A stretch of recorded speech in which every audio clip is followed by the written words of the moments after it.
Chapter 28. In the Lair of the Dweller.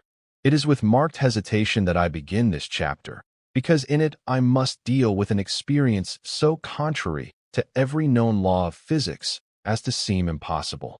Until this time, barring, of course, the mystery of the dweller, I had encountered nothing that was not susceptible of naturalistic explanation, nothing, in a word, outside the domain of science itself. Nothing that I would have felt hesitancy in reciting to my colleagues of the International Association of Science. Amazing, unfamiliar advanced as many of the phenomena were, still they lay well within the limits of what we have mapped as the possible, in regions, it is true, still virgin to the mind of man, but toward which that mind is steadily advancing. But I confess that I have a theory that is naturalistic, but so abstruse, so difficult to make clear within the short confines of the space I have to give it, so dependent upon conceptions that even the highest trained scientific brains find difficult to grasp, that I despair. I can only say that the thing occurred, that it took place in precisely the manner I am about to narrate, and that I experienced it. Yet, in justice to myself, I must open up some paths of preliminary approach toward the heart of the perplexity. And the first path is the realization that our world whatever it is certainly not the world as we see it. Regarding this, I shall refer to a discourse upon gravitation and the principle of relativity by the distinguished English physicist, Dr. A.S. Eddington, which I had the pleasure of hearing him deliver before the Royal Institution. 1. I realize, of course, that it is not true logic to argue. The world is not as we think it is, therefore everything we think impossible is possible in it. Even if it be different, it is governed by law. The truly impossible is that which is outside law, and as nothing can be outside law, the impossible cannot exist. The crux of the matter then becomes our determination whether what we think is impossible may or may not be possible under laws still beyond our knowledge. I hope that you will pardon me for this somewhat academic digression, but I felt it was necessary, and it has, at least, put me more at ease. And now to resume. We had watched, Larry and I, the frogmen throw the bodies of Yolara's assassins into the crimson waters. As vultures swooped down upon the dying, there came sailing swiftly to where the dead men floated dozens of the luminous globes. Their slender, varicolored tentacles whipped out. The giant iridescent bubbles climbed over the cadavers. And as they touched them, there was the swift dissolution, the melting away into putrescence of flesh and bone that I had witnessed when the dart touched fruit. That time I had saved Raider, and upon this the Medusae gorged, pulsing lambently, their wondrous colors shifting, changing, glowing stronger. Elfin moons now indeed, but satellites whose glimmering beauty was fed by death. Alembics of enchantment whose glorious hues were sucked from horror. Sick, I turned away O'Keefe as pale as I passed back into the corridor that had opened on the ledge from which we had watched, met Lachla hurrying toward us. Before she could speak, there throbbed faintly about us a vast sighing. It grew into a murmur, a whispering, shook us, then passing like a presence, died away in far distance. "The portal has opened," said the handmaiden. A fainter sighing, like an echo of the other, mourned about us. "Yolara is gone," she said. "The portal is closed. Now must we hasten, for the three have commanded that you, Goodwin, and Larry and I tread that strange road of which I have spoken, and which Olaf may not take lest his heart break, and we must return ere he and Raider cross the bridge." Her hand sought Larry's. "Come," said Lachla, and we walked on, down and down through hall after hall, flight upon flight of stairways. Deep, deep indeed. We must be beneath the domed castle. Lachla paused before a curved, smooth breast of the crimson stone rounding gently into the passage. She pressed its side. It revolved. We entered. It closed behind us. The room, the hollow in which we stood, was faceted like a diamond, and like a cut brilliant its sides glistened though dully. Its shape was a deep oval, and our path dropped down to a circular polished base, roughly 2 yards in diameter. Glancing behind me, I saw that in the closing of the entrance there had been left no trace of it save the steps that led from where that entrance had been, and as I looked these steps turned out, leaving us isolated upon the circle. Only the faceted walls about us, and in each of the gleaming faces the three of us reflected dimly. It was as though we were within a diamond egg whose graven angles had been turned inward. But the oval was not perfect. At my right a screen cut it, a screen that gleamed with fugitive, fleeting luminescences stretching from the side of our standing place up to the tip of the chamber, slightly convex and crisscrossed by millions of fine lines like those upon a spectroscopic plate. But with this difference, that within each line I sensed the presence of multitudes of finer lines, dwindling into infinitude, ultramicroscopic, traced by some instrument compared to whose delicacy our finest tool would be as a crowbar to the needle of a micrometer. A foot or two from it stood something like the standee of a compass, bearing, like it, a cradled dial under whose crystal ran concentric rings of prisoned, lambent vapors, faintly blue. From the edge of the dial jutted a little shelf of crystal, a keyboard, in which were cut 8 small cups. Within these cups the handmaiden placed her tapering fingers. She gazed down upon the disk, pressed a digit, and the screen behind us slipped noiselessly into another angle. "Put your arm around my waist, Larry, darlin', and stand close," she murmured. "You, Goodwin, place your arm over my shoulder." Wondering, I did as she bade. She pressed other fingers upon the shelf's indentations. 3 of the rings of vapor spun into intense light, raced around each other. From the screen behind us grew a radiance that held within itself all spectrums, not only those seen, but those unseen by man's eyes. It waxed brilliant and ever more brilliant, all suffusing, passing through me as day streams through a window pane. The enclosing facets burst into a blaze of coruscations, and in each sparkling panel I saw our images, shaken and torn like pennants in a whirlwind. I turned to look, was stopped by the handmaiden's swift command. "Turn not on your life." The radiance behind me grew, was a rushing tempest of light in which I was but the shadow of a shadow. I heard, but not with my ears, nay, with mind itself, a vast roaring, an ordered tumult of sound that came hurling from the outposts of space, approaching rushing hurricane out of the heart of the cosmos, closer, closer. It wrapped itself about us with unearthly mighty arms. And brilliant, ever more brilliant, streamed the radiance through us. The faceted walls dimmed. In front of me they melted, diaphanously, like a gelatinous wall in a blast of flame. Through their vanishing, under the torrent of driving light, the unthinkable, impalpable tornado, I began to move, slowly, then ever more swiftly. Still the roaring grew. The radiance streamed ever faster. We went, cutting down through the length. The extension of me dropped a wall of rock, foreshortened, clenched close. I caught a glimpse of the elfin gardens. They whirled, contracted, into a thin slice of color that was a part of me. Another wall of rock shrinking into a thin wedge through which I flew, and that at once took its place within me like a card slipped beside those others.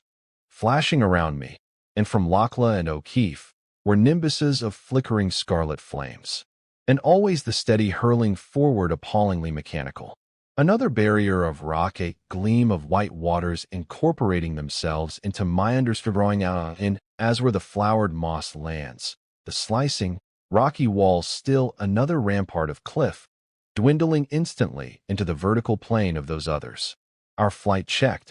We seemed to hover within, then to sway onward slowly, cautiously. A mist danced ahead of me, a mist that grew steadily thinner. We stopped, wavered, the mist cleared.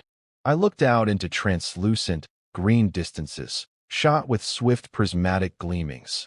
Waves and pulsings of luminosity like midday sun glow through green, tropic waters.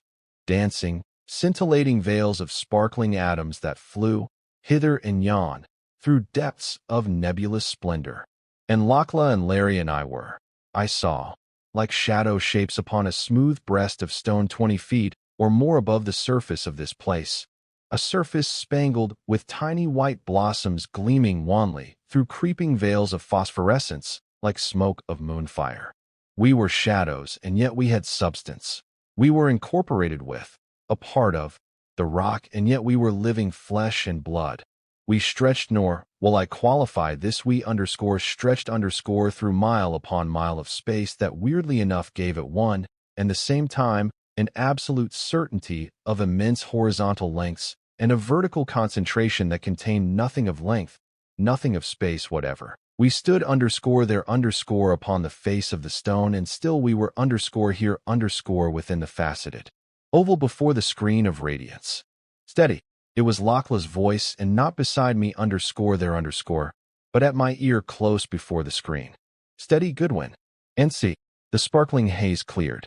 Enormous reaches stretched before me, shimmering up through them, and as though growing in some medium thicker than air, was mass upon mass of verdure fruiting trees and trees laden with pale blossoms, arbors and bowers of pallid blooms, like that sea fruit of oblivion grapes of Lethe that cling to the tide-swept walls of the caverns of the Hebrides.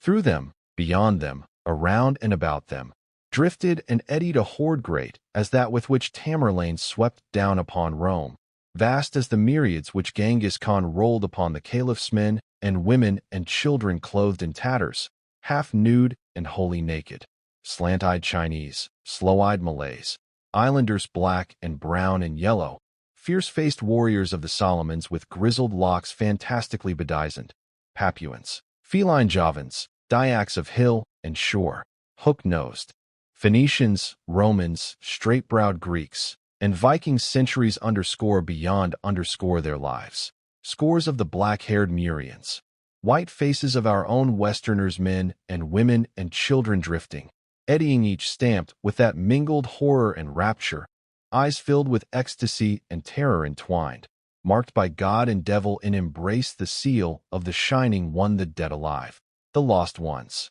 the loot of the dweller. Soul-sick, I gazed. They lifted to us visages of dread. They swept down toward us, glaring upward, a bank against which other and still other waves of faces rolled, were checked, paused, until as far as I could see, like billows piled upon an ever-growing barrier, they stretched beneath us staring. Now there was a movement far, far away, a concentrating of the lambency. The dead alive swayed, oscillated, separated, forming a long lane against whose outskirts they crowded with avid, hungry insistence. First only a luminous cloud, then a whirling pillar of splendors. Through the lane came the shining one. As it passed, the dead alive swirled in its wake like leaves behind a whirlwind, eddying, twisting, and as the dweller raced by them, brushing them with its spiralings and tentacles, they shone forth with unearthly, awesome gleamings like vessels of alabaster in which wicks flare suddenly. And when it had passed, they closed behind it, staring up at us once more. The dweller paused beneath us. Out of the drifting rucks swam the body of Throckmorton. Throckmorton, my friend, to find whom I had gone to the pallid moon door, my friend whose call I had so laggardly followed. On his face was the dweller's dreadful stamp. The lips were bloodless. The eyes were wide, lucent, something like pale, phosphorescence gleaming within them and soulless. He stared straight up at me, unwinking, unrecognizing.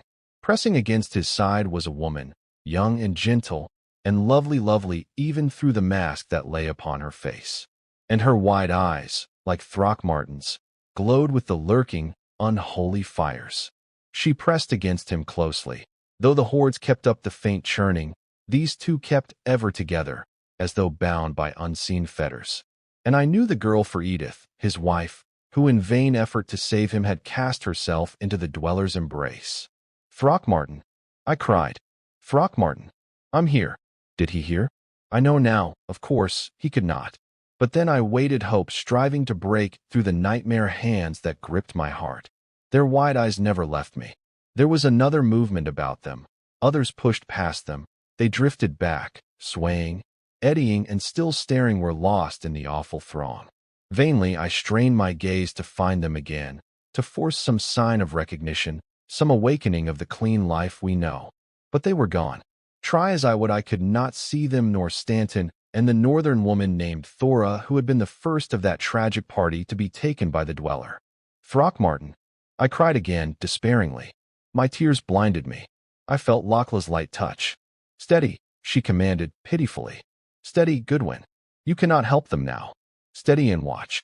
Below us the Shining One had paused, spiraling, swirling, vibrant with all its transcendent, devilish beauty, had paused and was contemplating us.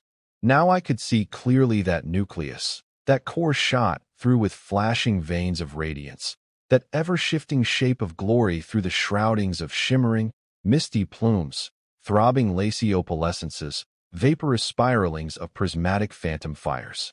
Steady over it hung the 7 little moons of amethyst, of saffron, of emerald and azure and silver, of rose of life and moon white.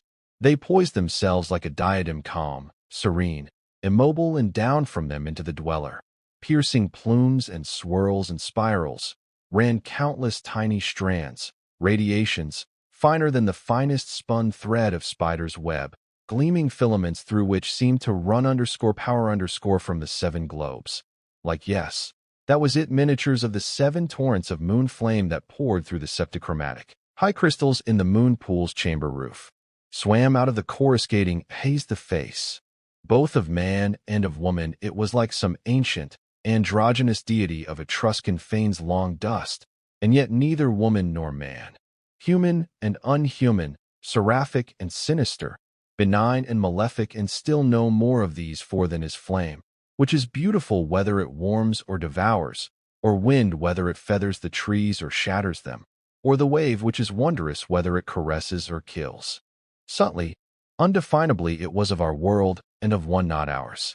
Its lineaments flowed from another sphere, took fleeting familiar form, and as swiftly withdrew whence they had come, something amorphous, unearthly, as of unknown, unheeding, unseen gods rushing through the depths of star-hung space, and still of our own earth, with the very soul of earth peering out from it, caught within it and in some unholy way debased.